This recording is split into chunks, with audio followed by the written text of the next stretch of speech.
storm watches and warnings up right now across several states. Millions in the path of severe storms tonight and then.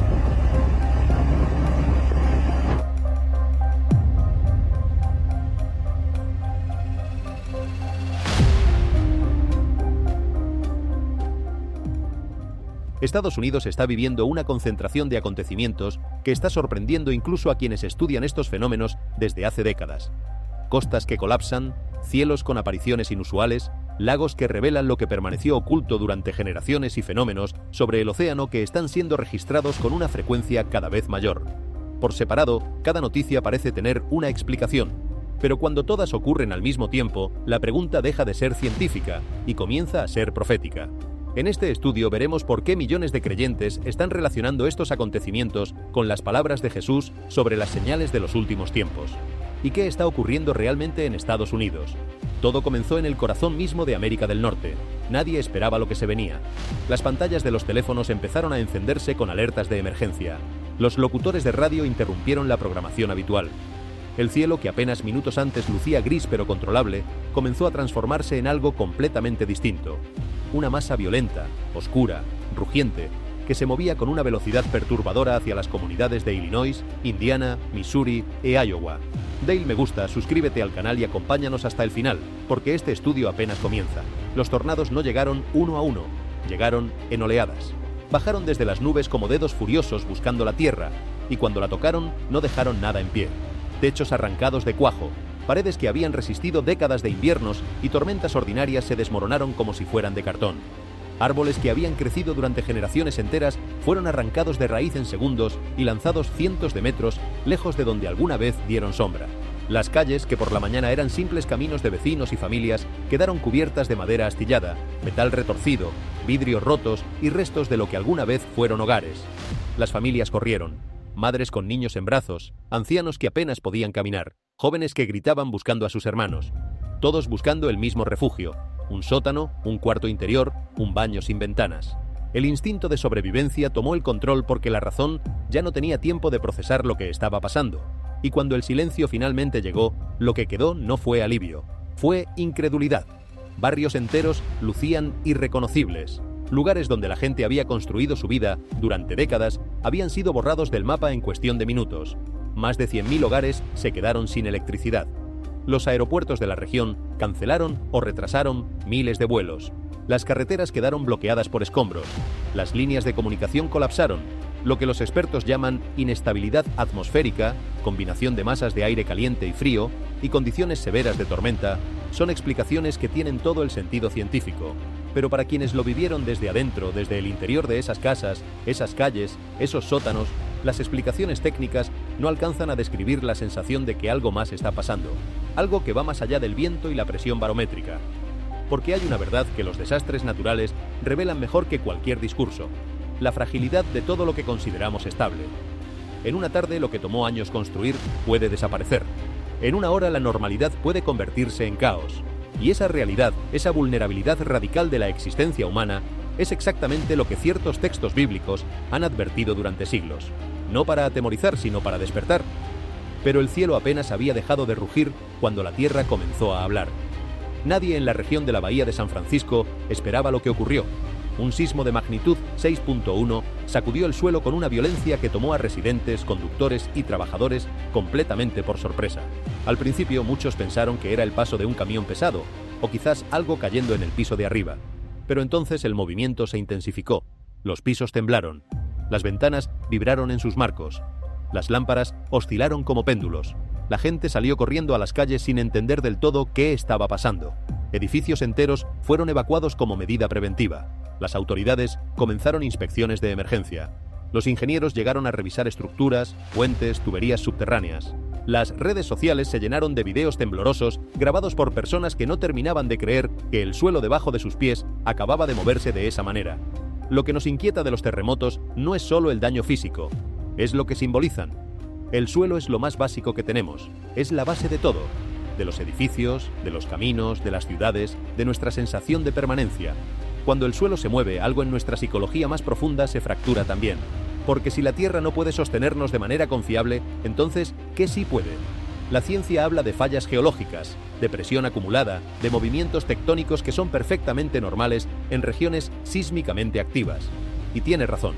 Pero hay algo en la simultaneidad de estos eventos, en la concentración temporal de tantas señales distintas en un periodo tan corto, que hace difícil no detenerse a reflexionar. Antes de que el polvo del sismo se asentara, llegó el calor. No fue un calor ordinario, fue algo que la gente describía como estar atrapada dentro de una olla de presión gigante. Las temperaturas treparon hasta los 40 grados centígrados en zonas donde esos niveles son inusuales. Pero no era solo el calor, era la humedad. Una humedad tan densa, tan pesada, tan sofocante, que respirar se volvía un esfuerzo consciente. Moverse requería energía que el cuerpo simplemente no tenía. Las calles centelleaban bajo el sol como si el asfalto estuviera a punto de derretirse. Los hospitales comenzaron a reportar un incremento alarmante de casos de agotamiento y golpe de calor. Las autoridades de salud pública emitieron advertencias especiales para adultos mayores, trabajadores de exteriores y personas sin acceso a sistemas de refrigeración. Los centros comunitarios abrieron sus puertas como refugios climáticos.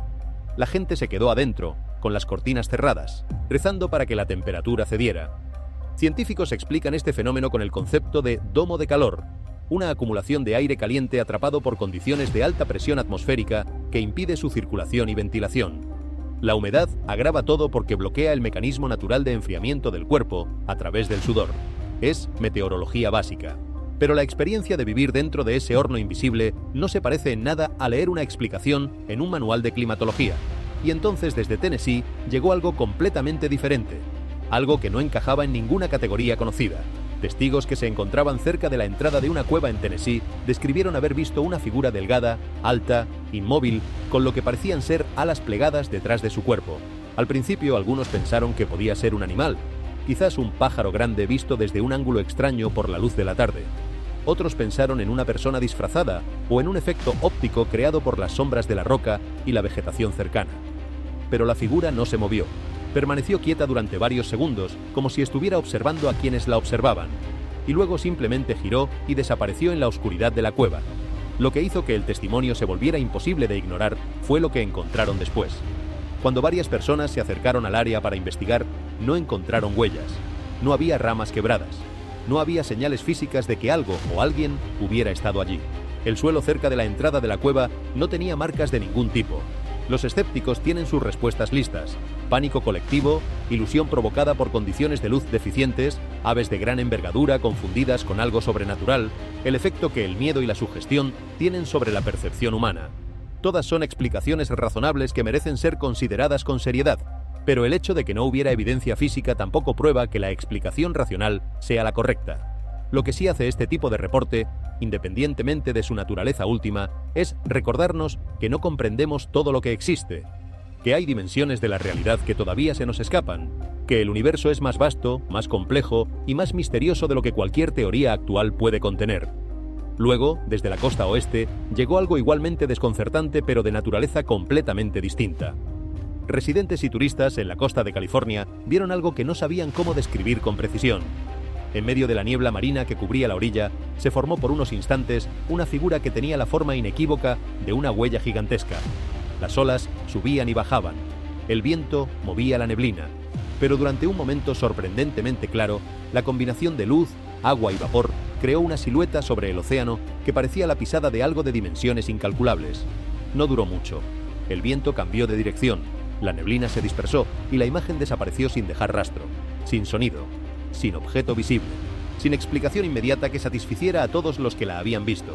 Los científicos tienen términos para estos fenómenos: ilusiones ópticas, espejismos, efectos de difracción de la luz a través de partículas de agua suspendidas en el aire. La física atmosférica puede producir imágenes sorprendentes que parecen imposibles, pero que tienen causas completamente naturales.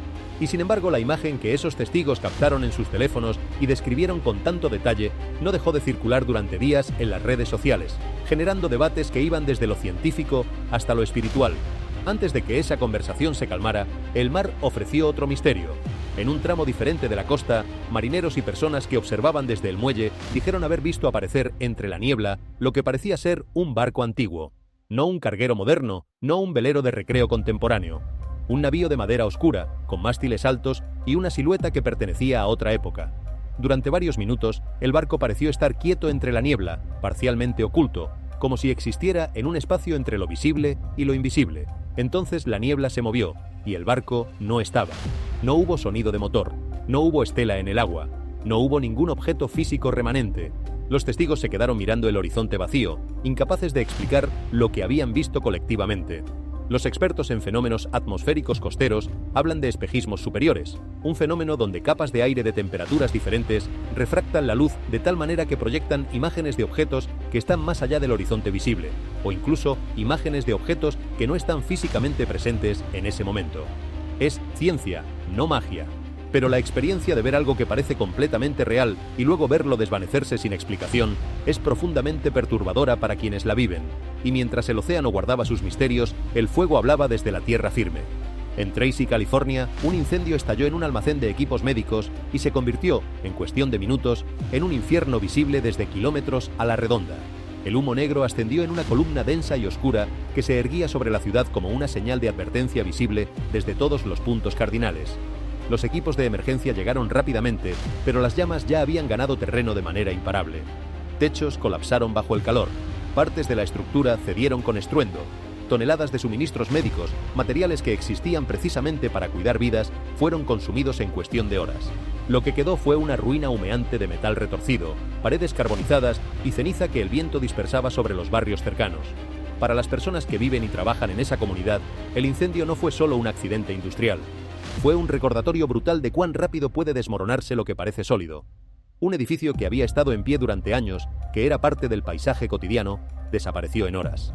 Suministros destinados a hospitales y clínicas quedaron reducidos a nada. Los investigadores apuntan a causas técnicas: problemas eléctricos, materiales almacenados bajo condiciones inadecuadas, fallas en los sistemas de prevención. Esas investigaciones importan y deben realizarse con rigor. Pero más allá de la causa inmediata, el incendio habla de algo que todos los demás eventos también revelan. Los sistemas humanos, por más sofisticados y confiables que parezcan, tienen límites, y esos límites pueden alcanzarse de manera súbita e imprevista. Después del fuego, el cielo volvió a sorprender, pero esta vez con belleza. En varias partes de los Estados Unidos, una aurora boreal inusualmente intensa se extendió mucho más al sur de lo que suele ocurrir, iluminando la noche con cortinas de rojo, verde y púrpura que dejaron a los observadores sin palabras. Personas que nunca habían visto nada similar salieron de sus casas, levantaron la vista al cielo y se quedaron inmóviles, incapaces de creer lo que estaban viendo. Las redes sociales se llenaron de fotos y videos en minutos. Los comentarios oscilaban entre el asombro científico y la inquietud espiritual. Los astrónomos explicaron el fenómeno con claridad. Una tormenta geomagnética intensa causada por una eyección de masa coronal del Sol había cargado la atmósfera terrestre con partículas que al interactuar con los gases atmosféricos producen esa luminosidad extraordinaria. La ciencia es completamente clara al respecto, pero la experiencia de ver el cielo normalmente oscuro de tu ciudad natal transformarse en una pantalla de colores que nunca habías visto antes es algo que ninguna explicación técnica puede hacer completamente ordinaria. Y casi al mismo tiempo que la aurora teñía el cielo nocturno, el cielo diurno también ofreció algo inesperado. Múltiples testigos en diferentes estados reportaron haber visto lo que en meteorología se conoce como perros solares, dos puntos brillantes que aparecen a ambos lados del Sol, creando por momentos la ilusión de que hay tres soles en el cielo simultáneamente. El fenómeno ocurre cuando la luz solar atraviesa cristales de hielo hexagonales suspendidos en las nubes de cirros a gran altitud, refractando la luz de manera que crea esos destellos secundarios. Para quienes lo vieron sin saber qué era, la imagen fue perturbadora. Tres soles en el cielo, o algo que parecía serlo. La reacción humana ante fenómenos celestes inesperados es casi instintiva. Nos detenemos, miramos y sentimos que algo importante está ocurriendo aunque no sepamos exactamente qué. Y quizás eso, precisamente eso, es el punto más importante de todo lo que hemos descrito hasta ahora. No se trata de catalogar cada evento como un presagio sobrenatural o una señal apocalíptica directa. No se trata de construir teorías conspirativas o de crear pánico. Se trata de algo más honesto y más profundo. Reconocer que estamos viviendo en un momento de convergencia extraordinaria, donde fenómenos de todo tipo, meteorológicos, geológicos, atmosféricos y algunos que desafían categorizaciones simples, están ocurriendo con una frecuencia y una simultaneidad que merece atención. La fragilidad de la vida humana no es una idea abstracta, es la realidad que vivieron las familias que perdieron sus hogares en los tornados de Illinois. Es la realidad que experimentaron los residentes que corrieron a las calles durante el sismo en la bahía. Es la realidad de los trabajadores médicos que vieron desaparecer los suministros que necesitaban en el incendio de Tracy. Es la realidad de los conductores atrapados en carreteras heladas durante la tormenta de invierno que nadie esperaba. Y es también la realidad de millones de personas que miran las noticias cada día y sienten, aunque no puedan articularlo perfectamente, que algo está cambiando en el mundo que conocen. El texto bíblico de Romanos 8:22 habla de que toda la creación gime y sufre dolores de parto, no como una metáfora decorativa, sino como una descripción de algo real, un mundo que carga con el peso de su propia fragilidad, que anhela algo que todavía no ha llegado, que expresa su condición a través de convulsiones que los seres humanos experimentamos como desastres, misterios y señales. Esto no significa que debemos vivir con miedo, significa que debemos vivir con conciencia. Porque cuando el viento puede levantarse y destruir barrios enteros en minutos, cuando la tierra puede sacudirse sin previo aviso, cuando el aire puede volverse irrespirable por el calor, cuando el mar puede esconder imágenes que no sabemos cómo explicar y cuando el fuego puede consumir en horas lo que tardamos años en construir, la respuesta más sabia no es el pánico, es la reflexión, es la humildad, es el cuidado mutuo. Hay personas que perdieron todo en esas tormentas. Hay familias desplazadas por los deslizamientos de tierra. Hay comunidades tratando de recuperarse mientras otra ola de eventos se avecina. Y lo que esas personas necesitan no son teorías sobre el fin del mundo. Necesitan ayuda concreta, solidaridad real, presencia humana. Cuando la tierra tiembla y el fuego consume, la respuesta que construye algo duradero no es el miedo, es el amor en acción. Pero sigamos, porque lo que viene a continuación desafía incluso a los observadores más escépticos. En el desierto, en el silencio seco y ardiente del Valle de la Muerte, en California, ocurre algo que durante décadas fue uno de los misterios más conocidos y menos explicados de la geología moderna. Piedras que pesan decenas de kilogramos se mueven solas por el suelo plano y reseco del lago.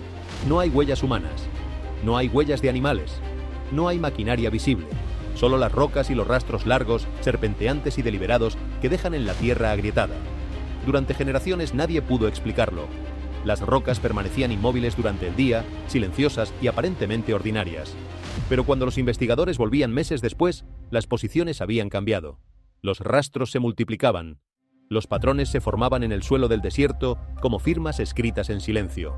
Algunos especulaban sobre fuerzas magnéticas, vibraciones subterráneas, causas inexplicables por la ciencia convencional. Eventualmente, una investigación paciente y metodológica capturó el proceso. De noche, cuando las temperaturas bajan dramáticamente, una delgada capa de hielo se forma sobre el agua poco profunda que a veces cubre la superficie del lago. Al amanecer, el hielo se fractura en placas. Una brisa suave apenas perceptible empuja esas placas flotantes. Y las rocas, depositadas sobre el hielo, se deslizan lentamente sobre la superficie mojada. Sin estruendo, sin drama, solo física. Pero aquí está lo que hace que esta historia sea más que una curiosidad científica. Un desierto que parece absolutamente inmóvil está en movimiento constante. Rocas que parecen permanentes se desplazan. Una fuerza invisible altera lo que parecía inamovible. Y todo ocurre en silencio, en la oscuridad, sin que nadie lo vea en tiempo real. En el desierto, en las tradiciones espirituales de muchas culturas, no es solo un lugar geográfico. Es un espacio de transición. Un lugar donde algo termina y algo nuevo comienza. Un periodo de preparación antes de algo mayor. Cuando incluso las piedras más pesadas pueden deslizarse a través del suelo árido, impulsadas por fuerzas que apenas podemos detectar, la imagen que emerge es poderosa. Nada es tan permanente como parece. Todo está en movimiento. Todo está siendo reconfigurado. Y si las piedras del desierto se mueven, el cielo también guarda secretos que los gobiernos del mundo están apenas comenzando a reconocer públicamente. Durante años, la conversación sobre fenómenos aéreos no identificados estuvo confinada a los márgenes de la cultura. Programas de televisión sensacionalistas, foros de internet, conferencias de entusiastas. Pero algo cambió. Los gobiernos, especialmente el de los Estados Unidos, comenzaron a liberar información de manera gradual, pero constante. Videos capturados por pilotos militares que muestran objetos moviéndose de maneras que desafían la aerodinámica conocida. Datos de radar que registran aceleraciones imposibles para cualquier tecnología convencional. Testimonios de personal militar altamente entrenado describiendo fenómenos que no pueden explicar. El lenguaje oficial es cuidadoso, medido, deliberadamente limitado. Fenómenos aéreos no identificados, no fenómenos identificados como extraterrestres, no confirmación de inteligencia no humana, solo no identificados, una categoría que deja espacio para todo y no cierra ninguna puerta. Pero el efecto en la opinión pública es el que es. Cada nueva liberación de documentos enciende de nuevo el debate. Los canales de noticias alternan entre el escepticismo científico y la intriga genuina. Los expertos militares admiten que algunos de los objetos observados demuestran capacidades que van más allá de la tecnología actualmente conocida. Los científicos piden más investigación. Las redes sociales se llenan de interpretaciones que van desde lo racional hasta lo fantástico. Y mientras tanto, el cielo, que alguna vez parecía simplemente vasto y silencioso, se siente cargado de posibilidades que ninguno de nosotros sabe cómo procesar completamente. Para quienes leen las escrituras como un mapa de la historia humana, los fenómenos en los cielos han tenido siempre una resonancia particular, no como prueba de teorías específicas, sino como recordatorio de que hay dimensiones de la realidad que superan la comprensión humana actual, y que la humildad frente a lo desconocido es siempre más sabio que la certeza prematura. La pregunta más profunda no es qué son esos objetos en el cielo. La pregunta más profunda es, si mañana se revelara una verdad completa e irrefutable sobre su naturaleza, ¿cómo respondería la humanidad? ¿Con ecuanimidad? ¿Con fe? ¿Con miedo? La historia muestra que las revelaciones repentinas pueden desestabilizar sociedades enteras. La información reconfigura visiones del mundo. Las certezas colapsan. Y en momentos de incertidumbre el pánico viaja más rápido que la verdad. Quizás el problema real no está en el cielo. Quizás está en la condición del corazón humano que está debajo de él. Y mientras los cielos son cuestionados, algo más está ocurriendo en las pantallas, en los audífonos, en las conversaciones nocturnas de una generación que creció creyendo que tenía todas las respuestas y que ahora descubre que no es así. A lo largo de los Estados Unidos, y en realidad en todo el mundo de habla hispana y más allá, una tendencia silenciosa pero poderosa ha emergido en los espacios digitales. Podcasts, que antes se dedicaban exclusivamente a entretenimiento o política, ahora incluyen episodios sobre profecía bíblica, sobre el libro del Apocalipsis, sobre señales del tiempo.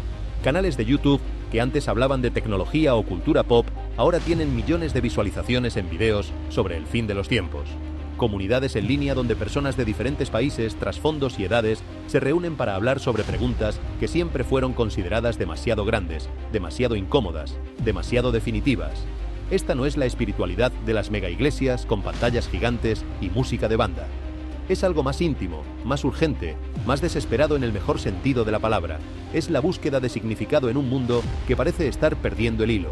Jóvenes que escriben en los comentarios de madrugada, que escuchan audios mientras caminan solos, que buscan en plataformas que antes usaban para ver memes, respuestas sobre si hay algo más allá del caos visible. Los términos fin de los tiempos, avivamiento, Mesías y despertar espiritual aparecen con una frecuencia creciente en las búsquedas. Y los que los escriben no son solo personas de comunidades religiosas tradicionales. Son ingenieros, estudiantes universitarios, médicos, artistas, personas que nunca se habrían definido como religiosas, pero que ahora, frente a la acumulación de eventos que no comprenden, están haciendo preguntas que antes nunca se habían hecho. El avivamiento moderno puede no comenzar en un estadio lleno de personas cantando himnos. Puede comenzar con un episodio de podcast escuchado con audífonos en un apartamento pequeño, con una búsqueda de medianoche que lleva a un texto que nunca se había leído, con una pregunta susurrada entre amigos después de ver las noticias. ¿Tú también sientes que algo está cambiando?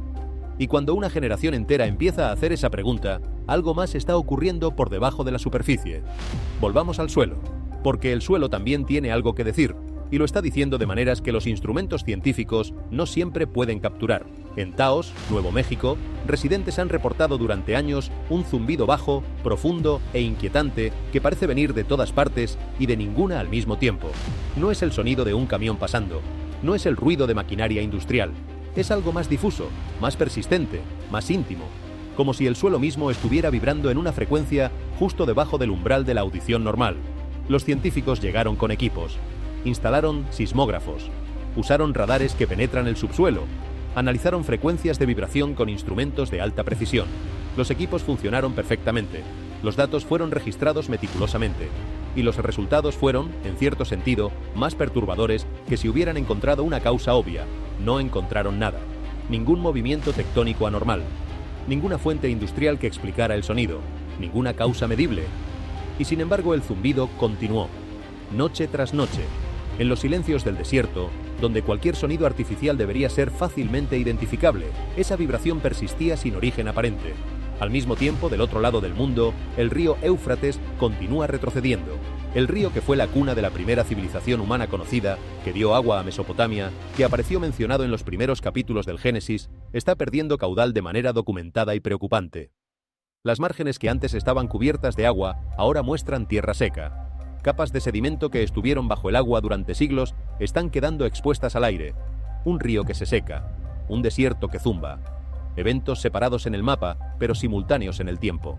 Y para los que leen el libro del Apocalipsis con atención, el nombre Éufrates aparece en contextos que hablan de sequías y de preparación para grandes transformaciones históricas. ¿Es coincidencia que estas cosas estén ocurriendo en la misma generación? Los incendios forestales en California han dejado de ser eventos extraordinarios y se han convertido en una constante aterradora. Cada temporada supera en algún aspecto a la anterior. Hectáreas consumidas que baten récords anteriores. Barrios enteros reducidos a ceniza en cuestión de horas. Muros de llamas de decenas de metros de altura que avanzan con una velocidad que deja sin opción de escape. Cielos que se vuelven rojos al mediodía, como si el atardecer hubiera decidido llegar con horas de anticipación. Familias que huyeron con minutos de margen, mirando por el retrovisor cómo desaparecía la casa donde habían vivido toda su vida. Y los huracanes. Las temporadas de huracanes de las últimas décadas han sido sistemáticamente más intensas que las anteriores. Vientos que rompen récords históricos. Lluvias medidas no en centímetros, sino en categorías de desastre histórico. Nombres de tormentas que la gente recuerda con el mismo peso con que se recuerdan las fechas de guerras. Comunidades costeras que han sido golpeadas por tormentas de categorías que antes se consideraban extremadamente raras, más de una vez en la misma década. Los científicos del clima hablan de temperaturas oceánicas elevadas, de corrientes atmosféricas alteradas, de patrones que se están reconfigurando de maneras que los modelos anteriores no preveían con suficiente precisión. La ciencia del clima es real y sus conclusiones deben ser tomadas en serio. Pero lo que la gente que vive en esas costas, en esos bosques, en esas comunidades siente no es solo preocupación por el cambio climático. Es la sensación de que el mundo que conocían está siendo reemplazado por algo diferente, algo más inestable, algo que juega con reglas que ya no comprenden del todo. Y entonces, desde las profundidades del océano, llegó algo que nadie esperaba. Pescadores en aguas americanas describieron haber visto algo que ninguno de ellos supo cómo identificar. Emergió desde abajo con una velocidad y un control que parecía deliberado. Alguien lo describió como una sombra con propósito, como si se estuviera moviendo a lo largo de una línea trazada bajo el agua con precisión. Cuando pasó lo suficientemente cerca para que algunos teléfonos pudieran capturar segundos de video tembloroso, lo que quedó en las imágenes desconcertó a todos los que las vieron después. El cuerpo era largo, desmesuradamente largo, delgado y poderoso al mismo tiempo, cubierto por una piel de un azul metálico que reflejaba la luz como piedra pulida. A lo largo de su espalda corría una cresta de espinas dorsales, afiladas y perfectamente espaciadas, creando una silueta que ningún biólogo marino pudo identificar en ningún catálogo conocido de especies de aguas americanas. No era una ballena, no era un tiburón, no era una anguila, no era ninguna criatura de aguas profundas registrada previamente. Y la manera en que se movía resultó igualmente perturbadora para quienes analizaron el video. La mayoría de los animales marinos de gran tamaño flexionan el cuerpo en arcos amplios al nadar. Esta criatura no lo hacía. Avanzaba con una rigidez y precisión que no correspondía a ningún patrón de movimiento conocido en el reino animal. ¿Qué era? Nadie puede decirlo con certeza. El océano cubre más del 70% de la superficie del planeta. Su profundidad promedio supera los 3,5 kilómetros.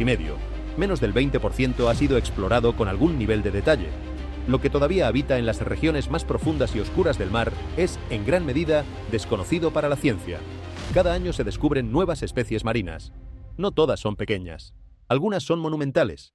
El océano guarda sus secretos con mucha más eficiencia que cualquier institución humana. Y mientras el mar y el cielo y la tierra ofrecen sus misterios, los humanos también estamos produciendo los nuestros.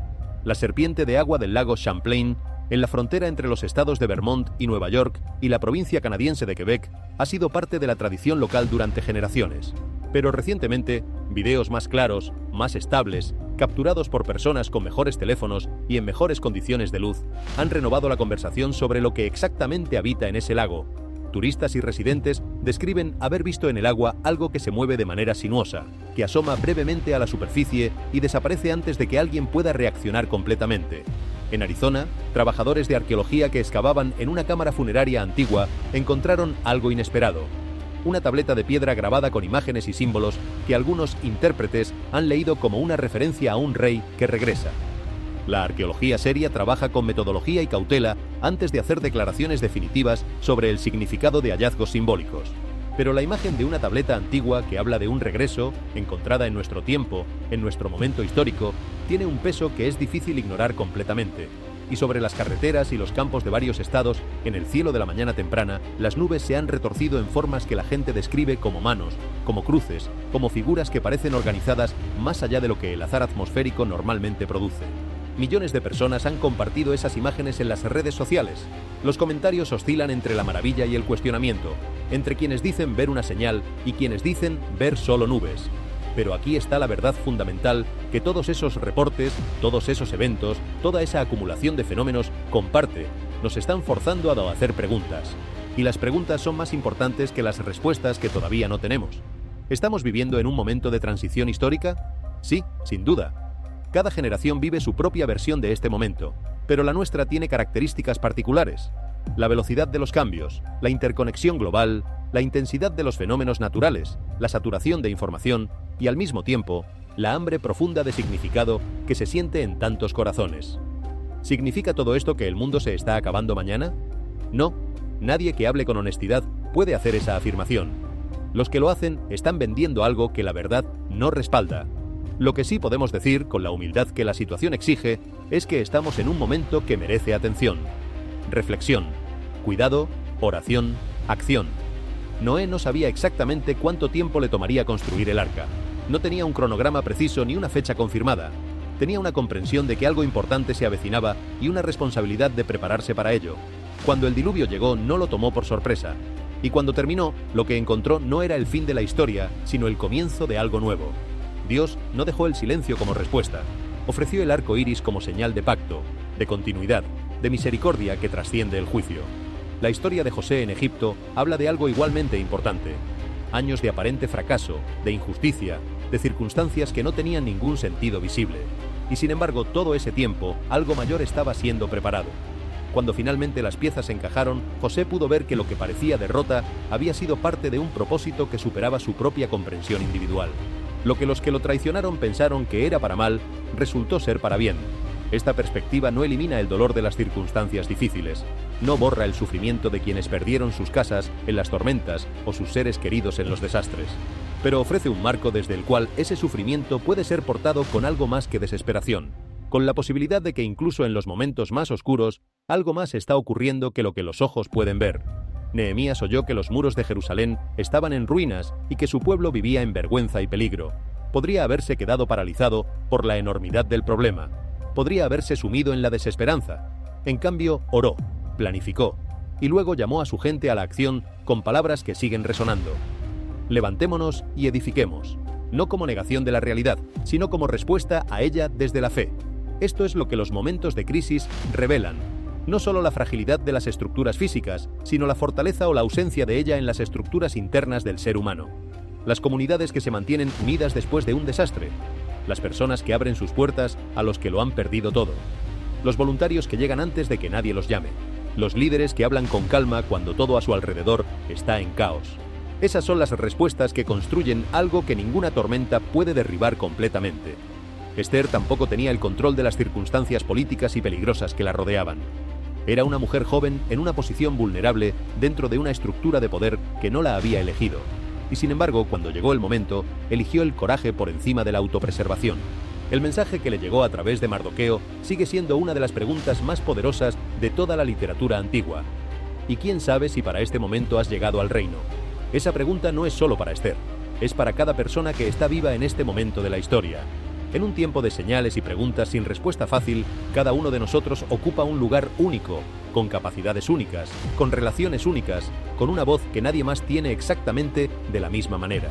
Y la pregunta es si elegimos usar ese lugar, esas capacidades, esa voz, para algo que importe. El viaje de Pablo en el barco a través de la tormenta del Mediterráneo es otro ejemplo que merece ser revisado en nuestro tiempo. La nave estaba siendo destruida por una tormenta que nadie había previsto con suficiente anticipación para evitar. Los marineros experimentados estaban aterrados. Los pasajeros perdieron la esperanza. Y en medio de todo eso, Pablo les dijo algo que no era un optimismo vacío, sino una convicción profunda. No pierdan el ánimo. Creí a Dios. El barco se perdió, pero todos sobrevivieron. La pérdida de la embarcación fue real. La preservación de la vida también fue real. Y ambas cosas importan. Eso es lo que la fe hace en los momentos difíciles. No niega el daño, no pretende que la tormenta no es real, pero tampoco permite que el daño tenga la última palabra sobre lo que es posible. Filipenses 4:6 invita a no estar ansiosos por nada. Eso no significa ignorar los problemas, significa llevarlos a Dios en oración, transformar la preocupación en petición, reemplazar la ansiedad por la gratitud activa. Este es un ejercicio que tiene efectos documentados no solo espirituales, sino psicológicos. La práctica de la gratitud en medio de la dificultad reorganiza la manera en que el cerebro procesa el estrés. Segunda de Timoteo 1:7 recuerda que el espíritu de miedo no viene de Dios. El poder, el amor y la mente equilibrada, sí. Una mente equilibrada en medio de las noticias actuales no significa indiferencia. Significa capacidad de procesar la realidad sin ser dominado por ella. Significa discernir entre lo que es verdad y lo que es exageración. Significa actuar desde la calma y no desde el pánico.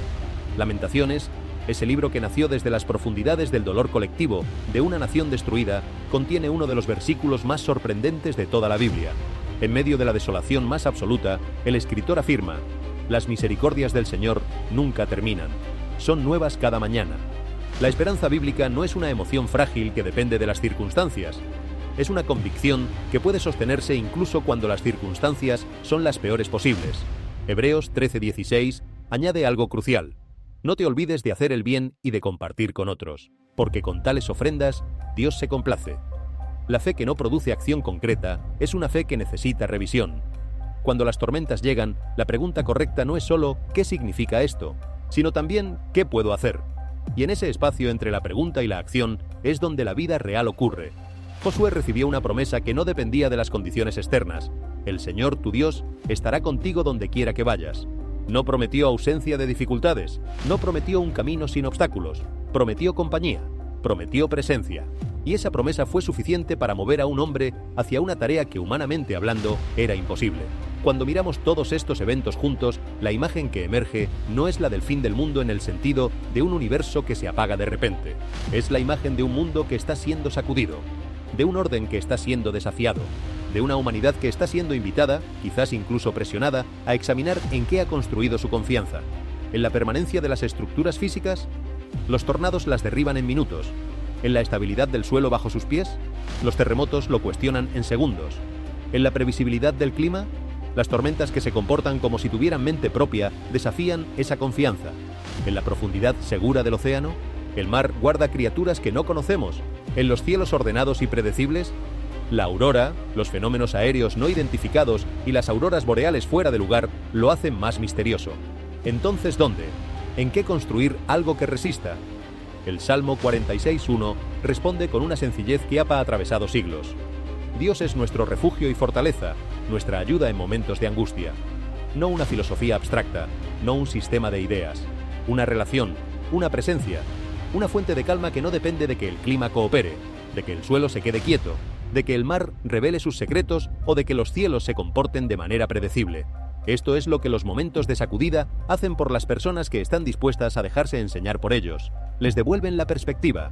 Les recuerdan que la vida es un regalo extraordinariamente frágil que merece ser vivido con intención.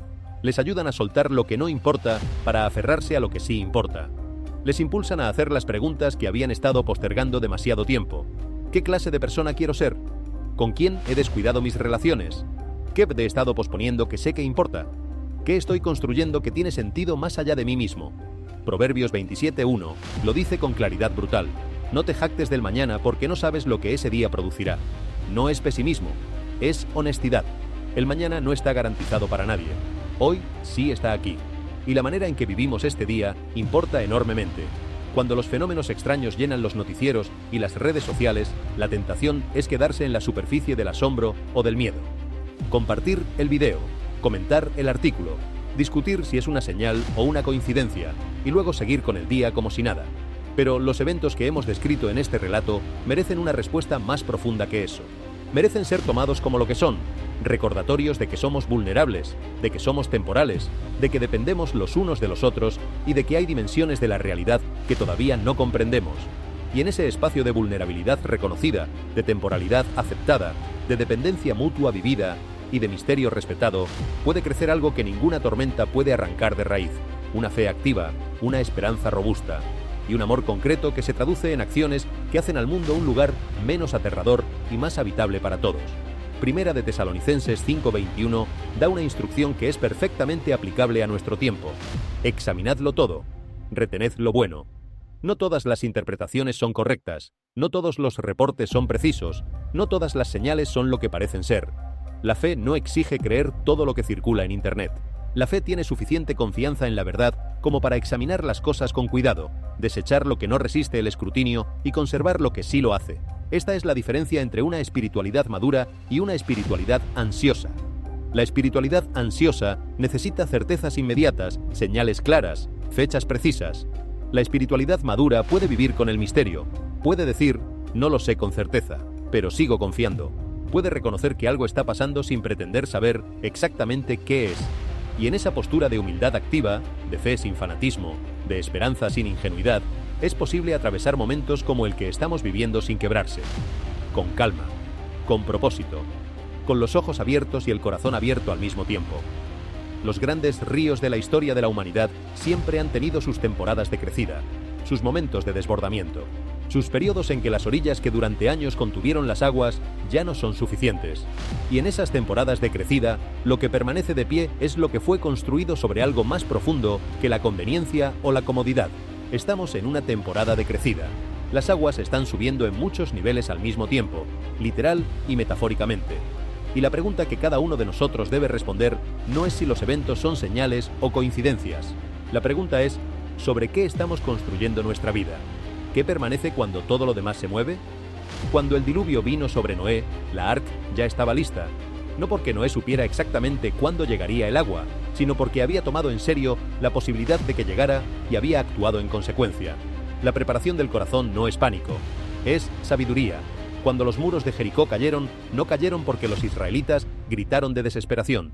Cayeron porque un pueblo caminó con fe alrededor de algo que parecía imposible de derribar, durante el tiempo que les fue indicado, con la confianza de que las instrucciones que habían recibido eran confiables.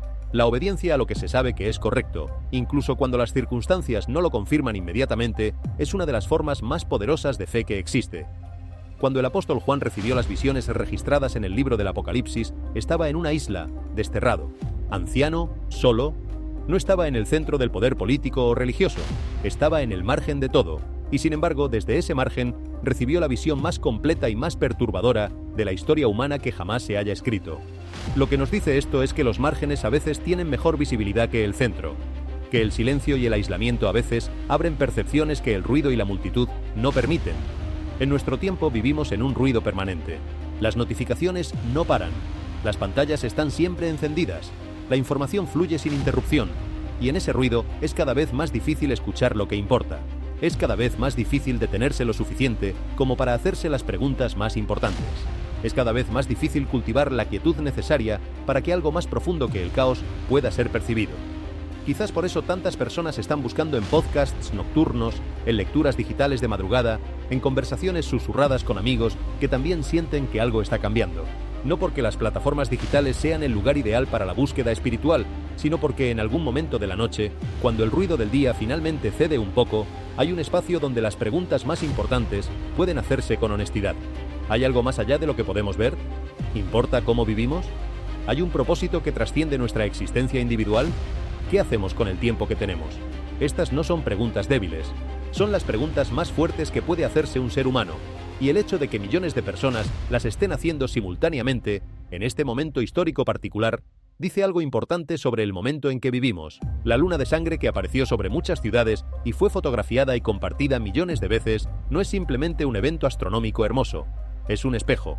Refleja hacia nosotros algo de nuestra propia condición, la capacidad de asombrarnos, de sentir que algo más grande que nosotros existe, de detenernos, aunque sea por un momento, frente a la inmensidad de lo que no controlamos.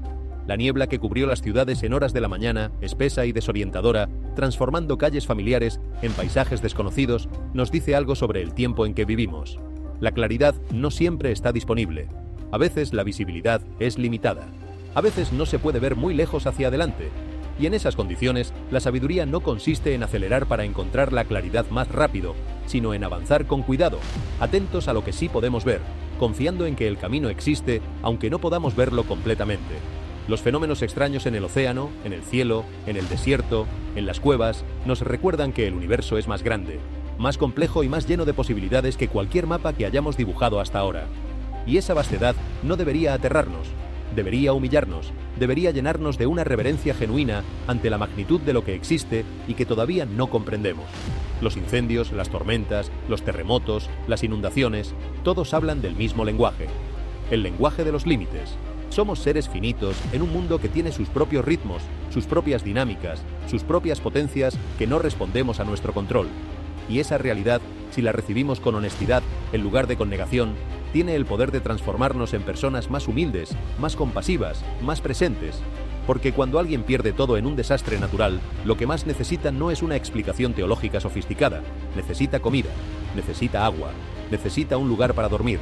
Necesita que alguien lo mire a los ojos y le diga que no está solo. Necesita ser visto y cuidado en su humanidad más vulnerable. Y ese cuidado, ese amor concreto y práctico, es también una respuesta espiritual a los tiempos que vivimos. Es quizás la respuesta más importante de todas, porque si hay algo que los textos sagrados de diferentes tradiciones coinciden en señalar, es que la prueba real de lo que creemos no está en lo que decimos, ni en lo que publicamos, ni en los debates que sostenemos. Está en cómo tratamos a las personas más vulnerables que están cerca de nosotros. El forastero que perdió su hogar, el anciano que no puede salir en el calor extremo, la familia que no tiene a dónde ir después de la inundación, el trabajador que perdió su empleo cuando el almacén se incendió, el niño que tiene miedo de los tornados y que necesita que alguien le explique que la tormenta va a pasar y que no está solo. Estas son las personas frente a las cuales la fe se prueba de verdad, no en los debates sobre si los fenómenos son señales o no, sino en la capacidad de mirarlas, acercarse a ellas y hacer algo concreto que las ayude. Y al hacerlo, algo extraordinario ocurre. La propia fe se fortalece, la esperanza se vuelve más robusta, el sentido de propósito se aclara, porque descubrimos que en el acto de dar, en el acto de cuidar, en el acto de estar presentes para alguien que lo necesita, hay algo que trasciende la explicación racional, algo que se parece mucho a lo que los textos sagrados describen como la naturaleza misma de Dios. Amor que se da sin pedir nada a cambio. Así que cuando el cielo se llena de colores que nunca habías visto, cuando el suelo tiembla bajo tus pies, cuando el mar esconde criaturas que la ciencia no conoce, cuando la niebla cubre las ciudades al amanecer, cuando el fuego consume lo que parecía permanente, cuando una figura alada desaparece sin dejar huella, cuando el río que dio origen a la primera civilización continúa retrocediendo, cuando el desierto zumba sin explicación, cuando millones de personas en todo el mundo empiezan a hacer las mismas preguntas al mismo tiempo. La respuesta no es el pánico, no es la parálisis, no es la negación, no es la búsqueda compulsiva de la certeza que este momento quizás no puede ofrecer.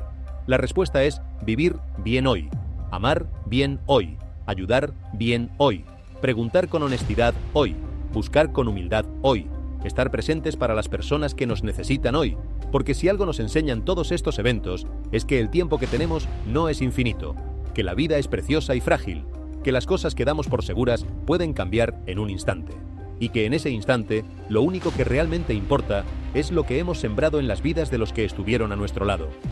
El miedo puede hablar con mucha fuerza, los eventos que describimos hablan con una intensidad que es difícil ignorar, pero la fe, la esperanza y el amor hablan más fuerte todavía, y lo hacen no con el volumen de la tormenta, sino con la constancia silenciosa del agua que horada la piedra, con la persistencia de la luz que eventualmente rompe la oscuridad más densa, con la firmeza de una raíz que ningún viento puede arrancar porque fue plantada en la tierra correcta. Eso es lo que se necesita en momentos como este, no certezas falsas, no predicciones exactas, no narrativas de terror que paralizan, sino raíces profundas, horizontes claros y corazones dispuestos a actuar con amor en el único momento que tenemos garantizado, ahora mismo, aquí, con lo que tenemos, con quienes tenemos cerca. Levantémonos y edifiquemos, no porque el cielo no sea misterioso, no porque la tierra no tiemble, no porque el mar no guarde sus secretos, no porque el viento no sea capaz de destruir en minutos lo que tardamos décadas en construir, sino precisamente porque todo eso es verdad, porque la fragilidad es real, porque el tiempo es corto, porque las personas a nuestro alrededor necesitan ser amadas bien y cuidadas de verdad, porque hay algo en cada uno de nosotros que fue hecho para algo más que el miedo y la comodidad pasiva, porque quizás, solo quizás, para este momento preciso en la historia, hemos llegado al lugar donde estamos. Y la pregunta sigue siendo la misma que le llegó a Esther hace miles de años y que resuena con igual urgencia en nuestro tiempo. ¿Qué harás con este momento que te fue dado? Pero antes de que podamos responder esa pregunta, necesitamos entender algo más sobre el momento en que vivimos. Porque los eventos que hemos descrito no ocurren en el vacío, ocurren dentro de un contexto histórico específico, dentro de una red de circunstancias globales que se entrelazan de maneras que ninguna generación anterior pudo ver con la misma claridad con la que nosotros podemos verlas hoy. Vivimos en la era de la información instantánea. Lo que ocurre en Tennessee puede ser visto en tiempo real por alguien en Argentina. Lo que sucede en el fondo del Océano Pacífico puede circular en redes sociales antes de que los científicos hayan tenido tiempo de procesar los datos. Lo que un pastor predica en una iglesia pequeña de Alabama puede llegar a oídos de millones en todo el mundo en cuestión de horas. Esta interconexión tiene consecuencias profundas. Por un lado, nos expone a una cantidad abrumadora de información, de estímulos, de narrativas compitiendo simultáneamente por nuestra atención. Por otro lado, hace posible que comunidades de búsqueda espiritual se formen a través de fronteras geográficas y culturales que antes eran infranqueables. Un joven en Ciudad de México puede estar leyendo el mismo texto que un estudiante en Nairobi, reflexionando sobre las mismas preguntas que una abuela en Manila, sintiendo la misma inquietud que un trabajador en Detroit. La humanidad nunca antes había estado tan conectada. Y nunca antes había tenido tanta capacidad de verse a sí misma de manera global, de reconocer los patrones que emergen cuando se miran todos los eventos juntos y no de manera aislada. Y lo que vemos cuando hacemos eso es inquietante y esperanzador al mismo tiempo. Inquietante porque los patrones de inestabilidad son reales, son medibles y son crecientes. El número de desastres naturales catalogados por las agencias internacionales ha aumentado consistentemente en las últimas décadas. La intensidad de esos eventos también ha aumentado. El costo económico y humano de esos desastres sigue batiendo récords, y la capacidad de las instituciones para absorber y responder a esos eventos está siendo desafiada de maneras que hace 30 años habrían parecido improbables. Esperanzador porque al mismo tiempo que los desastres aumentan, también aumenta la solidaridad. Nunca en la historia humana hemos tenido una capacidad tan grande de movilizar recursos para ayudar a las personas afectadas por catástrofes. Las redes de voluntariado, las organizaciones humanitarias, las campañas de recolección de fondos digitales que en horas pueden reunir millones de dólares. Todo eso es también parte de este momento histórico. La tecnología que nos permite ver los desastres en tiempo real también nos permite responder a ellos con una velocidad y una coordinación sin precedentes. Y las mismas plataformas que difunden el miedo también difunden la solidaridad, la compasión y las historias de personas que dieron todo lo que tenían para ayudar a quienes lo perdieron todo. Hay algo en el ser humano que se activa en los momentos de crisis, una capacidad de heroísmo cotidiano que en tiempos de comodidad permanece invisible pero que en los momentos difíciles emerge con una claridad y una belleza que quita el aliento. Los bomberos que entran a los edificios cuando todos salen corriendo. Los médicos que trabajan 72 horas seguidas en situaciones de emergencia. Los vecinos que abren sus casas a quienes perdieron la suya. Los jóvenes que suspenden sus planes para ir a limpiar escombros en comunidades que nunca antes habían visitado. Esta capacidad también es una señal de algo. Una señal de que el bien existe, de que la compasión es real, de que hay algo en la naturaleza humana que se orienta hacia la ayuda, hacia la protección, hacia el cuidado del otro, especialmente cuando el otro más lo necesita. Y esa capacidad, esa orientación hacia el bien que emerge en los peores momentos, también merece ser leída como un dato significativo sobre la condición humana. No solo el desastre nos dice algo sobre quiénes somos, la respuesta al desastre también nos lo dice. Pero volvamos al terreno más concreto de los eventos que estamos observando, porque hay más cosas ocurriendo que las que hemos mencionado hasta ahora, y algunas de ellas pertenecen a categorías que los científicos todavía están tratando de comprender. El cambio en los patrones de migración de los animales es uno de esos fenómenos que los investigadores están siguiendo con atención creciente. En varias regiones de los Estados Unidos y de otros continentes, especies animales que históricamente se comportaban de maneras predecibles están modificando sus rutas, sus temporadas, sus ritmos. Aves migratorias que llegaban en ciertos meses ahora llegan antes o después. Mamíferos que históricamente evitaban ciertas zonas ahora las habitan. Especies que vivían en un rango geográfico definido están expandiendo ese rango de maneras que no responden a los modelos anteriores. Los biólogos estudian estos cambios con una mezcla de fascinación científica y preocupación genuina, porque los animales responden a señales del ambiente que los seres humanos con frecuencia no detectamos conscientemente. La capacidad de ciertos animales para percibir cambios en el campo magnético de la Tierra, en la temperatura de los océanos, en la composición química del aire, es en muchos casos superior a la de nuestros instrumentos científicos más sofisticados. Cuando los animales cambian su comportamiento de maneras que no responden a los patrones históricos, están respondiendo a algo que el ambiente les está comunicando. Y en muchos casos, lo que están comunicando es que algo ha cambiado en el ambiente antes de que los humanos lo hayamos medido o categorizado. Esto no es misticismo, es etología y biología comportamental, pero tiene una dimensión que va más allá de lo puramente científico. Nos recuerda que no somos los únicos seres en este planeta que perciben lo que está pasando, y que a veces los que perciben los cambios con mayor anticipación no son los que tienen los instrumentos más sofisticados, sino los que están más íntimamente conectados con los ritmos del mundo natural. Los pueblos indígenas de muchas regiones del mundo han preservado tradiciones de observación de la naturaleza que van mucho más allá de lo que la ciencia occidental moderna reconoció durante siglos. La observación sistemática del comportamiento animal, de los patrones del cielo, de los ritmos de la tierra, era para esas culturas no solo una fuente de conocimiento práctico, sino también una forma de espiritualidad, una manera de entender que los seres humanos formamos parte de algo más grande, de una red de relaciones y ritmos que merece ser respetada y no simplemente explotada. Y lo que muchos de esos pueblos están diciendo hoy, desde sus propias tradiciones y lenguajes, resuena de maneras sorprendentes con lo que los textos proféticos bíblicos también señalan, que hay un tiempo para todo bajo el cielo, que hay ciclos que se cumplen, que la tierra misma tiene su propio calendario que los seres humanos harían bien en aprender a leer. No se trata de romantizar el pasado ni de rechazar el conocimiento científico moderno.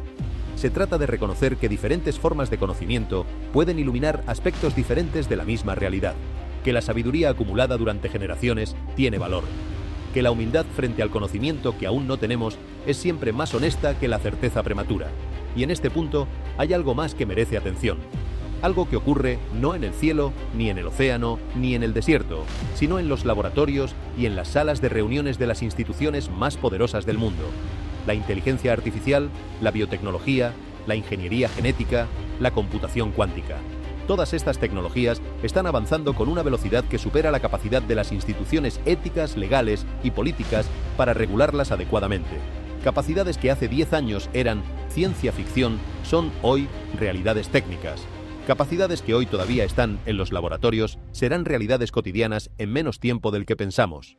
La posibilidad de modificar el genoma humano con una precisión quirúrgica.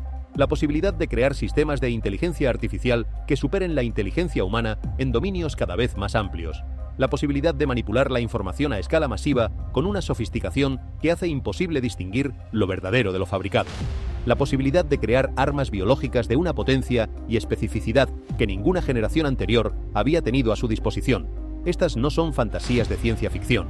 Son desarrollos reales, documentados, en proceso activo en este momento.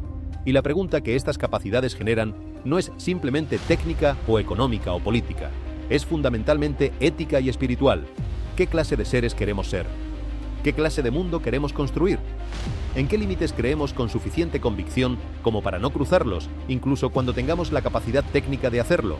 Estas preguntas no se responden en los laboratorios, se responden en los corazones y en las comunidades, en los sistemas de valores que transmitimos a las generaciones más jóvenes, en las historias que contamos sobre quiénes somos y para qué estamos aquí, en los principios que consideramos tan fundamentales que no están disponibles para negociación, independientemente de cuánto poder tecnológico tengamos. Y aquí es donde la dimensión espiritual de este momento histórico se vuelve más urgente que nunca, no como una escapatoria de los problemas reales, sino como la fuente de los recursos internos que necesitamos para navegar los problemas reales de manera que preserve nuestra humanidad. Porque el mayor peligro que enfrenta la humanidad en este siglo no es solo el cambio climático, ni los virus, ni las guerras, ni los terremotos. El mayor peligro es la posibilidad de que tengamos poder tecnológico sin sabiduría moral suficiente para usarlo bien, de que seamos capaces de hacer cosas que no deberíamos hacer, simplemente porque podemos. La historia ha visto esto antes. Civilizaciones que desarrollaron capacidades militares que luego usaron para destruirse a sí mismas y a sus vecinos. Imperios que acumularon riqueza y poder sin desarrollar la estructura ética necesaria para usarlos de manera que sostuviera, en lugar de corroer, las condiciones de vida de la mayoría. Instituciones que comenzaron con propósitos nobles y terminaron capturadas por intereses que traicionaron esos propósitos. El patrón no es nuevo. Lo que es nuevo es la escala. Lo que es nuevo es la velocidad. Lo que es nuevo es que las consecuencias de los errores morales a esta escala y a esta velocidad pueden ser irreversibles de maneras que los errores del pasado no lo eran. Por eso el llamado a la sabiduría, a la humildad, a la reflexión, a la búsqueda de algo que trascienda el poder inmediato y el beneficio a corto plazo no es solo una preocupación religiosa. Es una necesidad existencial de la especie humana en este momento particular. Y quizás por eso tantas personas, de tan distintos trasfondos y tradiciones, están buscando exactamente eso, algo que ancle, algo que dure. algo que oriente más allá de las métricas de éxito que el mercado y la cultura popular ofrecen como sustitutos del sentido real. En Mateo 24, cuando los discípulos preguntaron a Jesús sobre las señales del tiempo, su respuesta fue más compleja y más matizada de lo que la mayoría de las versiones sensacionalistas de esa conversación reconocen. Sí, habló de guerras y rumores de guerras, habló de terremotos y hambrunas, habló de señales en el cielo y de naciones en angustia. Pero también dijo algo que con frecuencia queda sepultado bajo el peso dramático de las imágenes más impactantes. Dijo que nadie sabe el día ni la hora, ni los ángeles del cielo, ni el Hijo en ese momento de la revelación, solo el Padre. Esta afirmación de ignorancia sobre el tiempo exacto no es una debilidad en el mensaje, es una de sus características más importantes, porque vacuna contra la tentación de construir calendarios apocalípticos precisos que han resultado ser falsos una y otra vez a lo largo de la historia. Desde los primeros siglos del cristianismo hasta el presente, generación tras generación ha estado convencida de que estaban viviendo los últimos tiempos. Y generación tras generación ha pasado, y la historia ha continuado. Lo que esto no significa es que los llamados a la vigilancia y a la preparación sean irrelevantes. Lo que significa es que esos llamados deben ser vividos de manera continua, y no solo en los momentos de pánico. La preparación del corazón no es una actividad de emergencia, es una disciplina de toda la vida. Y esa disciplina tiene formas muy concretas. La oración regular no como ritual, sino como conversación real con una presencia que se percibe como real. El estudio de los textos sagrados no como ejercicio intelectual, sino como búsqueda de sabiduría aplicable a la vida cotidiana. La práctica de la comunidad genuina, donde las personas se conocen de verdad, comparten no solo los momentos buenos, sino también los momentos de quiebre, se cuidan mutuamente de maneras concretas y no solo declarativas. El servicio a los más vulnerables, que ancla la fe en la realidad de las necesidades humanas y evita que se vuelva un ejercicio puramente personal o abstracto. Estas prácticas no son glamorosas, no generan contenido viral, no producen momentos de éxtasis emocional que se puedan compartir en redes sociales. Son silenciosas, consistentes, acumulativas. Son el tipo de cosas que la persona que las practica a menudo subestima porque no producen resultados inmediatamente visibles.